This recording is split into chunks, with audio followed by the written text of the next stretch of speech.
Hey, what's up? I hope you guys are ready for a two-parter because this is gonna be a two-parter. Woohoo! Look at me making the multiple videos. All right, so good news. Guess who's going back to Mississippi next month? This guy. Now, the reason why it's important is because the last time I went was bittersweet, to say the least. And part one is going to be talking about this video is going to be talking about about September and who I was then as opposed to who I am now going forward, because it's like night and day in a way. So, short recap: hurricane happened late August, and electricity went out, so we went to my sister's to make sure we didn't die. And the electricity went out, and it was hot, and heat triggers my seizures. So it was best that I go somewhere, and my cousin Tori took me in. Um, but what happened was my cousin Victor, and he was my best friend as well. The morning before I left, he was staying at my sister's with us, and he died of an overdose on her couch. And yeah, I can still see that entire series of events happening. Um, I was excited to go before, and then after that, it was like, God, I'm gonna be like a burden to these people, and they are just not gonna want me to come back. But I figured that maybe if I stuck with my mindset of asking questions that I had, because their family is unique. So my cousin Tori has 3 kids from another marriage, and John has 1 from another marriage. So, but John's ex-wife is still very much friends with them, which is very uncommon down this way where I'm from. It's always, I hate you, I hate her, I hate him, I hate them both. So yeah, Lisa is friends with Tori and John. And I love that dichotomy. It's something that I was able to learn from.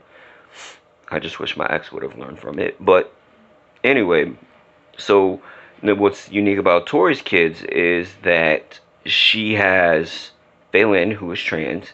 She has Chase, who's gay, and a hell of a cheerleader. Dude is just a beast. He's boss. And Colin, who is your typical pretty boy teenager. Very smart kid too. And I remember when I got there, they gave me all the love and attention that they thought I needed. They talked to me, they listened to me, and it was almost as if they were able to make me forget what had happened that day, because they just gave me so much love and kindness. And then Phelan decided that she would just pour herself a shot of tequila, sit me down and go, you got some questions? All right, ask me some effing questions. And I did. And she explained to me things because I had never met a trans person before. So she explained to me things. And then with Chase, Chase has a friend who is non-binary, and I got to learn about the pronouns. I got to learn about that way of thinking and being, and it was amazing. I mean, they didn't really talk to me very much because they're shy, and yeah, I'm using the proper pronouns. Go Gary. Um, because they were shy, but from what I did hear, it's very interesting. And you know, before I met them, before I met, you know, uh, Phelan and Kale, I didn't see people like that as, I don't want to say I didn't see him as people, but I didn't see him as real, because it's kind of like there's some things that you have to see to believe, and I saw it and I believed it. And when I say it, I mean lifestyles. I mean the actual um, way that life exists in that spectrum. And I saw them, and I understand. And it's still hard to swallow because of the fact that I'm still ingrained with the Christian values. But anyway, but they accepted me. And I'm very happy that I was accepted by them. Um, they just showed me a lot of love and a lot of affection. We laughed a lot. You know, I had my first margarita, and I even had chimichangas, and I don't remember having chimichangas because I was that drunk that night. And so when I went there so depressed, so down, so destroyed.